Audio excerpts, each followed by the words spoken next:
Super star Salman Khan کی قتل کی سازش بھیشنوی گینگ کا ایک ممبر گرفتار۔ ممبئی پولیس نے بالی ووڈ کے سپر سٹار سلمان خان کے قتل کی سازش کو بے نقاب کرتے ہوئے ایک ملزم کو ہریانہ کے پانی پت سے گرفتار کر لیا۔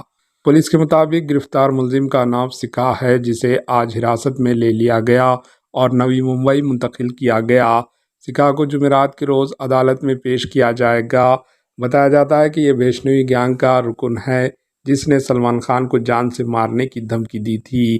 یہ سازش بظاہر سیاسی رہنما بابا صدیقی کے قتل کے بعد سامنے آئی، جنہیں حال ہی میں ممبئی میں گولی مار کر قتل کر دیا گیا تھا۔ اس حملے کی ذمہ داری بدنام زمانہ لارنس بھیشنوی گینگ نے قبول کی تھی۔ بابا صدیقی کے قتل کے بعد سلمان خان کی سیکیورٹی میں اضافہ کر دیا گیا۔ سلمان خان نے اپنے بیان میں شک ظاہر کیا تھا کہ ان پر اور ان کے خاندان کے افراد پر حملے کا منصوبہ لارنس بھیشنوی گینگ نے بنایا ہے۔ ان کا بیان اس چارج شیٹ کا حصہ ہے جو پولیس نے فائل کی ہے۔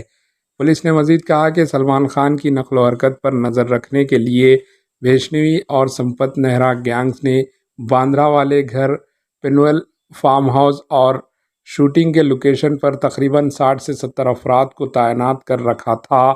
اس سازش کے انکشاف کے بعد 24 اگست کو پنویل ٹاؤن پولیس اسٹیشن میں کئی افراد کے خلاف مقدمہ درج کیا گیا تھا۔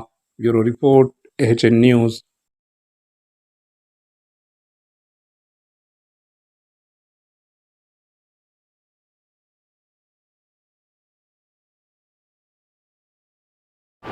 AHN نیوز کو لائک کریں، شیئر کریں اور سبسکرائب کرنا نہ بھولیں۔